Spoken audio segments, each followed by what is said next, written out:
Assalamualaikum warahmatullahi wabarakatuh. Apa kabar kalian? Semoga kalian baik-baik saja dan tetap diberikan kesehatan oleh Allah Subhanahu wa taala. Bantu channel kami dengan cara subscribe dan tekan tombol lonceng kalian. Terima kasih. Semoga kisah ini bermanfaat.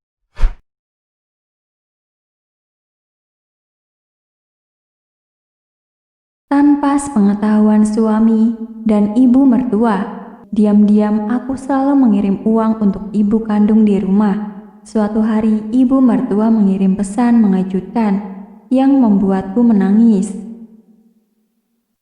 Aku lahir dan besar di pedesaan. Di rumah masih ada saudara laki-laki dan perempuan yang bersekolah. Kemudian aku menikah dan pindah untuk tinggal di kota. Ketika pertama kali aku dikenalkan ke keluarga suami, calon ibu mertua mengancam untuk tidak memberi izin anaknya untuk menikah denganku. Dia adalah wanita yang sangat ketat dan perfeksionis.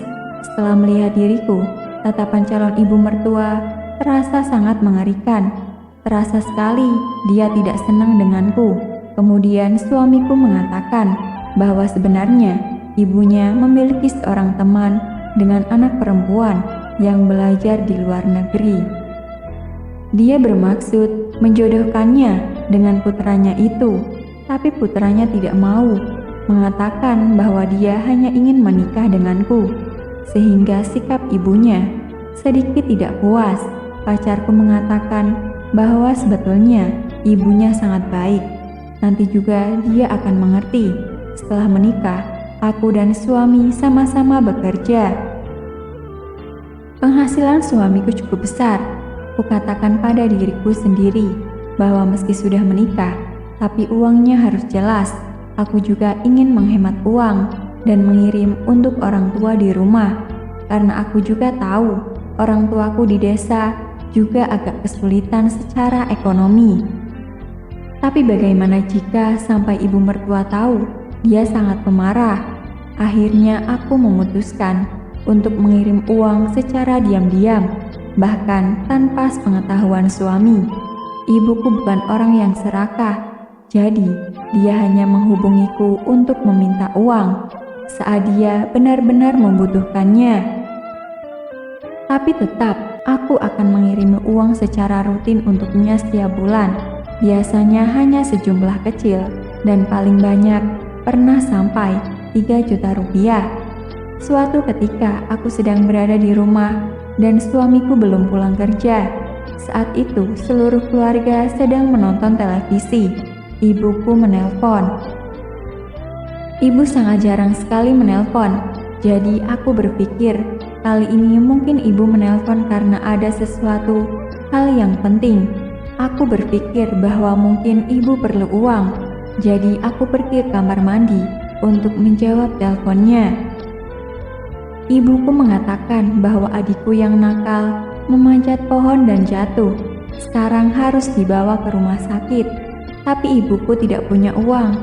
Ketika mendengarnya, aku sangat khawatir sehingga sedikit berbicara dengan keras. Tapi kemudian tiba-tiba menyadari bahwa aku harus berbicara dengannya dengan pelan dan mengatakan kepadanya untuk tidak terlalu khawatir. Kirimkan saja ke rumah sakit, dan soal biaya rumah sakit, aku akan segera mentransfernya. Selesai menelpon, aku berniat untuk mentransfer uang ke ibuku, tapi ternyata uang di rekening tidak ada. Jika aku harus menunggu sampai besok saat bank buka, menyetorkan uang tunai, dan baru bisa mentransfernya. Luar biasa. Keesokan paginya aku sibuk sekali sampai lupa untuk ke bank. Sekitar pukul 12 siang tiba-tiba telepon berdering. Itu adalah pesan SMS dari ibu mertua. Dia tidak pernah mengirim SMS selama ini. Ada apakah?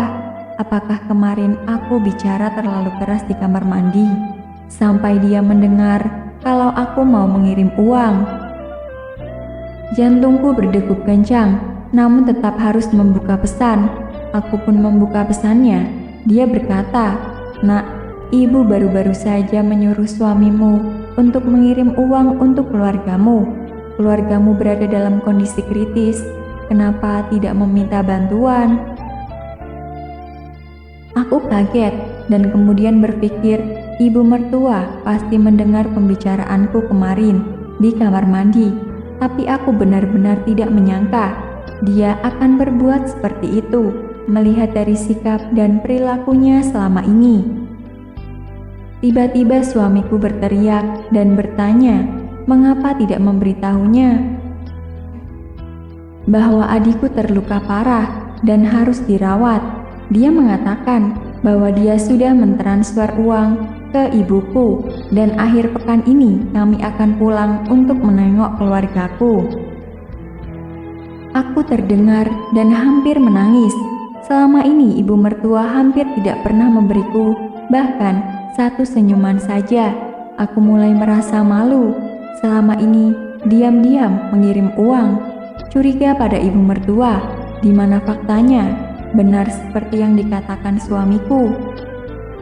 Benar seperti yang dikatakan suamiku dulu, bahwa sesungguhnya ibunya adalah orang yang baik.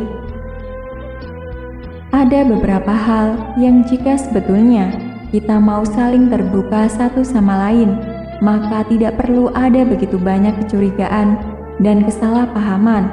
Kita diciptakan untuk bisa berkomunikasi. Jadi, berkomunikasilah, terbukalah terhadap yang lain.